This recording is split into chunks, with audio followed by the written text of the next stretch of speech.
Hello students, मैं हूं Jitendra Ajmera the crazy programmers की तरफ से। आज वाली वीडियो में हम लेकर के आए हैं सिस्टम यूटिलिटी सॉफ्टवेयर का पार्ट 3, जिसमें हम पढ़ेंगे सिस्टम यूटिलिटीज और मिसलेनियस यूटिलिटीज।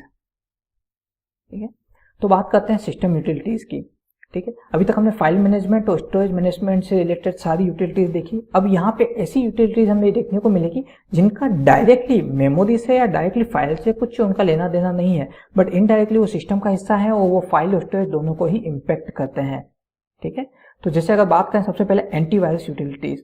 एंटीवायरस हम सिस्टम में इंस्टॉल भी कर सकते हैं। बाय डिफॉल्ट सिस्टम का जो फायरवॉल होता है, ठीक है, वो डिफेंडर जो होते हैं वो एंटीवायरस की तरह ही काम करते हैं। ये सिस्टम को लगातार चेक करते रहते हैं वायरसेस के लिए, वायरसेस को ब्लॉक कर देते हैं और इनको रिमूव कर देते हैं ताकि सिस्टम सिक्योर रहे।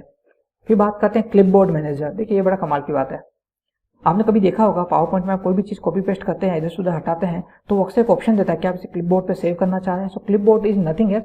क्लिपबोर्ड एक तरह का एक छोटा सा फोल्डर है जो कि हमारे थ्रू किए हुए मल्टीपल कॉपी पेस्ट ऑपरेशंस या मल्टीपल बार बार रिपीट होने वाले प्रोसेसेस को या जो भी डेटा उससे लगता है कि ये यूजर को फिर से भविष्य में जरूरत पड़ सकती है तो उसका सजेशन हमसे मांगता है, देन उसको स्टोरेज में डाल देता है एंड जरूरत पड़ने पर हम उस क्लिपबोर्ड से उस डेटा को फिर से ले सकते हैं। ठीक है, तो ये हो गया हमारा क्लिपबोर्ड मैनेजर्स। फिर आता है हमारा कंप्यूटर एक्सेस कंट्रोल सॉफ्टवेयर। ठीक है, सिस्टम रिसोर्सेज को रिक्वेस्ट जनरेट करना या डिनाइज करना, यानी कोई अगर सिस्टम रिसोर्सेज को एक्सेस करने की बात करे, चाहे यूजर हो, चाहे कोई प्रोसेस हो, चाहे कोई अदर सॉफ्टवेयर हो, उनको रिक्वेस्ट डिनाई करना है या एक्सेप्ट करना है। ठीक है, ये जो है computer access control software manage करता है। डीबगर्स। ठीक है, डीबगर्स जैसा कि नाम से ही पता लग रहा है, ठीक है, ये आपके सारे जो मतलब बात करें अगर हम मेमोरी जो है, मेन मेमोरी और डिस्क पे जो भी डेटा है, इनको लगातार चेक करता रहता है, लगातार स्कैन करता रहता है, एग्जामिनेशन करता है। ठीक है, एंड देन उसके बाद में ये परमिट करेगा कि क्या उस डेटा का मॉडिफिकेशन करना है या नहीं, कोई चेंजेस करने हैं या नहीं। ठीक है, मतलब उसको ऐसे समझिए कि ओरिजिनल फाइल तो हार्ड डिस्क पे रखी, हम जो भी प्रोसेसिंग कर रहे हैं वो वर्चुअल कॉपी में हो रहा है, तो वर्चुअल कॉपी को सेव करने का ऑप्शन हमसे पूछा जाता है जिसमें हम यस नो में आंसर देते हैं। तो इससे क्या होता है कि अगर किसी भी तरह का बग क्रिएट हो रहा है, बग होता क्या है कि कोई अनवांटेड सिचुएशन, अगर एक ही कॉपी की एक चीज की दो फाइल्स बन जाती है, दोनों का डेटा थोड़ा सा भी एक दूसरे से अलग अलग है तो दो फाइल्स बनेगी। हमारे लिए हमने इतना ध्यान नहीं दिया पर सिस्टम दो फाइल जनरेट कर देगा। इस तरह से क्या होता है, बिना वजह जो है डेटा रिडंडेंसी क्रिएट होने लगती है और स्टोरेज वेस्ट हो रहा है। तो यहाँ पे कुल मिलाकर के डीबगर्स जो होते हैं वो किसी भी तरह के बग के लिए लगातार सिस्टम को चेक करते रहते हैं, किसी भी तरह के सॉफ्टवेयर ग्लिच को कंट्रोल करते हैं और पूरे डिस्क में मौजूद किसी भी तरह के प्रोग्राम इंस्ट्रक्शन से डेटा है उन सब का एग्जामिनेशन और मॉडिफिकेशन की ये परमिशन देते हैं। ठीक है, अब बात करते हैं हम पैकेज मैनेजर्स की। कोई भी सॉफ्टवेयर आप लाओ, उसको इंस्टॉल करो, अनइंस्टॉल करो, सिस्टम के अंदर इनबिल्ट जो सॉफ्टवेयर हैं, ठीक है, उनको आप इंस्टॉल रहने दो, अनइंस्टॉल करो, कॉन्फ़िगर करो, उनमें चेंजेस करो, अपडेट करो, ये सब ऑप्शन कहां से आता है? पैकेज मैनेजर्स के थ्रू, जो कि अलग अलग एप्लीकेशन सॉफ्टवेयर के लिए अलग अलग तरह की परमिशन देते हैं। कुछ जो पहले से इंस्टॉल्ड सॉफ्टवेयर या एप्लीकेशन आते हैं उनमें से कुछ में तो हम कुछ चेंजेस नहीं कर सकते, अपडेट भी नहीं कर सकते, उनमें सिर्फ सिस्टम अपडेट कर सकता है, हम नहीं कर सकते, परमिशन डिनाइड। जबकि कुछ यूजर डिफाइन जो होते हैं उनमें भी सेम यही होता है, परमिशन डिनाइड। यूजर अपनी तरफ से एक बार इंस्टॉल करने के बाद उसे अनइंस्टॉल कर सकता है, उसमें चेंजेस नहीं कर सकता। ठीक है, और कुछ के अंदर चेंजेस करने की फैसिलिटी मिल जाती है। तो ये सब पैकेज मैनेजर्स कंट्रोल करते हैं। ठीक है, अब बात करते हैं डायग्नोस्टिक प्रोग्राम्स।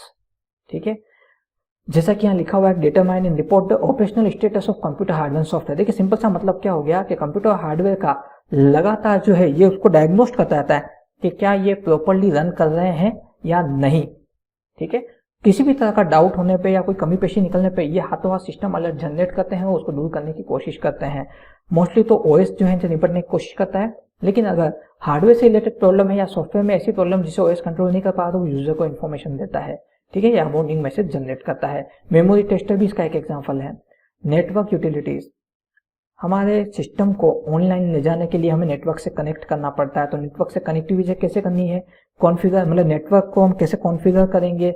ठीक है, वो होता है ना जो ऑप्शन आता है कि सेटअप अ न्यू कनेक्शन, तो हम नेटवर्क से कनेक्ट कैसे होंगे, सेटिंग्स कैसे होगी, कौन से सिक्योरिटी मैकेनिज्म अप्लाई करने हैं, डेटा ट्रांसफर कैसे करना है, लॉग इवेंट्स वगैरह देखना करना।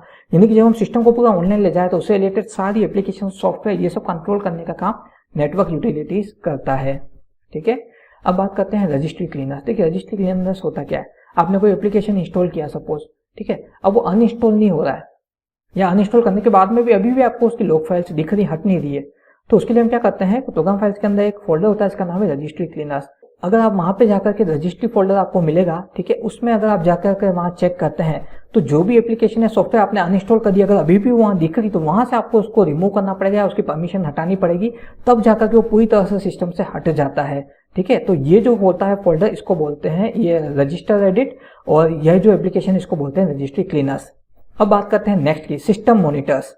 ठीक है, देखिए ये एक्चुअली बड़ा सिंपल सा है कि monitor resources and performance in computer system, नाम से पता लग रहा है जितने भी जो रिसोर्स मौजूद हैं वो कंप्यूटर सिस्टम को जिसको लगाता है मॉनिटर करते रहो, इनमें कोई प्रॉब्लम तो नहीं आ रही, सक्सेसफुली रन कर रहे हैं या नहीं कर रहे हैं, इन सब चीजों का ध्यान रखता है। फिर आता है हमारा सिस्टम प्रोफाइलर्स। ठीक है, सिस्टम के अंदर मौजूद कोई भी एप्लीकेशन है, कोई भी सॉफ्टवेयर है, कोई भी हार्डवेयर अटैच, उसके बारे में अगर डिटेल इन्फॉर्मेशन चाहिए, उसका पूरा प्रोफाइल जानना हो, किसने बनाया, कैसे बनाया, क्या कैपेसिटी है, क्या नहीं वगैरह, ठीक है, और क्या टास्क परफॉर्म करा, लास्ट टाइम किसने यूज किया, सारी इन्फॉर्मेशन आपको उस हार्डवेयर या सॉफ्टवेयर के प्रोफाइल में मिल जाएगी, और ये काम सिस्टम प्रोफाइलर्स करते हैं। ठीक है, अब हम बात करते हैं मिसलेनियस यूटिलिटीज की। ठीक है, अब देख लेते हैं कि मिसलेनियस यूटिलिटीज कैसे काम करती है, क्या क्या इसके अंदर आती है। सबसे पहले आता है डेटा जनरेटर्स। ठीक है, डेटा जनरेटर्स क्या होते हैं, तो जितना भी टेस्ट डेटा जो होता है, ठीक है, स्पेसिफाइड पैटर्न्स के अकॉर्डिंग उनकी फाइलें क्रिएट करता है। इन सिंपल सा अगर मैं बात करूं कि सिस्टम जनरेटेड जो टास्क होते हैं, जब कंटिन्यूटी में रन करते हैं, तो इनका जो आउटपुट डेटा जनरेट होता है, इनको अरेंज करके रखना या इसको किस फॉर्मेट में यूजर को शो करना है, ये सब कुछ डेटा जनरेटर्स कंट्रोल करता है। ठीक है, अब बात करते हैं हम हेक्स एडिटर की।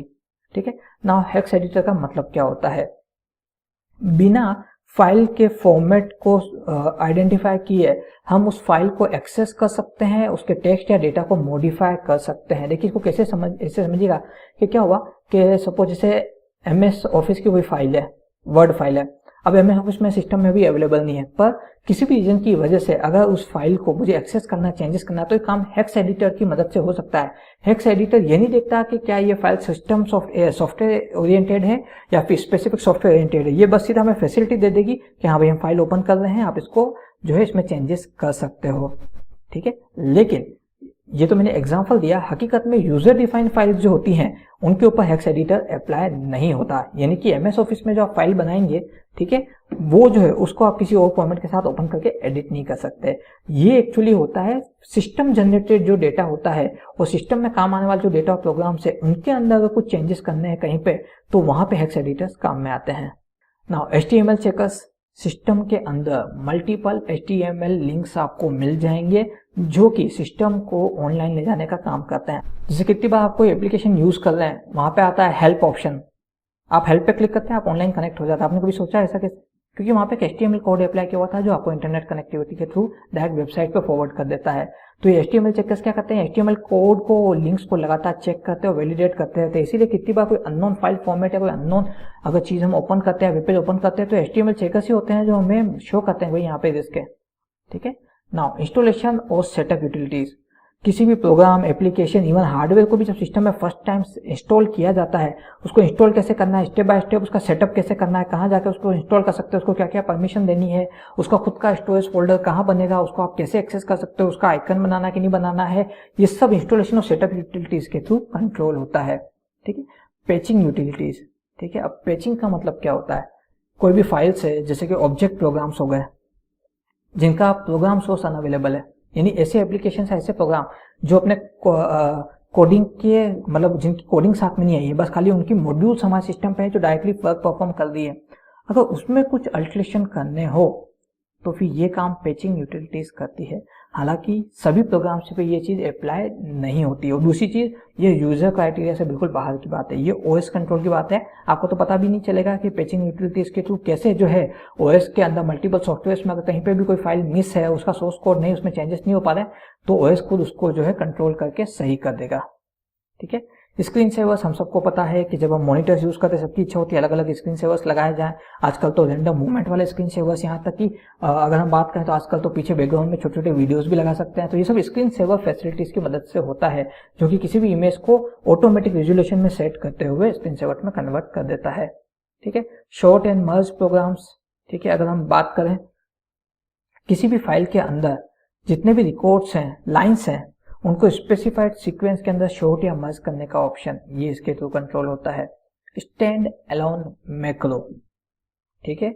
अब अगर बात करें देखिए सबसे पहले मैक्रो समझ लेते हैं। मैक्रो एक छोटा प्रोग्राम होता है जो कि सेल्फ इनिशिएटिव भी हो सकता है, यूजर उसे इनिशिएट कर सकता है जस्ट उसका एक्टिव कीवर्ड देकर के, ठीक है। यानी कोई ऐसी कंडीशन जहां पर मैक्रो खुद भी एक्टिव हो सकता है या फिर यूजर चाहे तो उसको एक्टिव करने के लिए वो कंडीशन जो वहां पे दे सकता है। ये कोड से भी एक्टिव हो जाते हैं और सेल्फ किसी भी स्टेटमेंट या किसी भी करंट या फिर प्रोसेसिंग कंडीशन की वजह से भी एक्टिव हो जाते हैं। तो स्टैंड एलोन मैक्रो वो होते हैं जो अकेले ही किसी भी तरह के टास्क को परफॉर्म करने के लिए सफिशिएंट होते हैं, लेकिन ये कोई बड़े टास्क नहीं करते। कोई सी भी अनवांटेड सिचुएशन को कंट्रोल करने के लिए भी मैक्रोस काम में आते हैं। अगर मैं इसका एग्जांपल दूं, सपोज जैसे क्या हुआ कि हम वर्ड के अंदर टाइपिंग कर रहे हैं। अब मुझे क्या हुआ कि वर्ड के अंदर मैं टाइपिंग कर रहा हूँ, ठीक है, और मुझे कुछ डेटा मुझे ऑनलाइन लेना है, मुझे उसको कॉपी करना है। तो जब मैं उसको कॉपी करके पेस्ट करता हूँ तो मुझे 3-4 ऑप्शन दिखते हैं। जहां से डेस्टिनेशन से लिया वही फॉर्मेटिंग रखनी है, या फिर जहां आप डाल रहे हो वहां की फॉर्मेटिंग रखनी है, या फिर इसको यूनिक फॉर्मेटिंग में डालना है, या खाली टेक्स्ट ओनली की तरह प्रिंट करना है। तो ये कैसे पॉसिबल हो रहा है? ये एमएस ऑफिस नहीं कर रहा है, ये ऑप्शन आपको उस मेन्यू में सब जगह मिलेगा। तो ये हो रहा है स्टैंड एलोन मैक्रोस की मदद से। तो ऐसे छोटे छोटे प्रोग्राम जो इंडिविजुअली सिस्टम को सपोर्ट देने का काम करते हैं, ठीक है। तो ये थे हमारे सिस्टम यूटिलिटीज और मिसलेनियस यूटिलिटीज। मैं उम्मीद करता हूँ इस वीडियो के अंदर आपके डाउट्स क्लियर हो गए होंगे। फिर भी अगर आपके मन में कोई भी डाउट है, कोई भी क्वेरी है, कोई सजेशन या फीडबैक है तो हमें कमेंट बॉक्स में लिख करके बताएं। इस वीडियो के नोट्स आपको डिस्क्रिप्शन बॉक्स में अवेलेबल हो जाएंगे। हमारे इस वीडियो को लाइक कीजिए और चैनल को सब्सक्राइब कीजिए अगर आप इसी तरह के वीडियो के नोटिफिकेशन और पाना चाहते हैं। हमने अभी तक जितने भी वीडियोस बनाए हैं उनके लिंक और उनके नोट्स के लिंक भी आपको डिस्क्रिप्शन बॉक्स में अवेलेबल हो जाएंगे। द क्रेजी प्रोग्रामर्स की तरफ से आज के लिए बस इतना ही।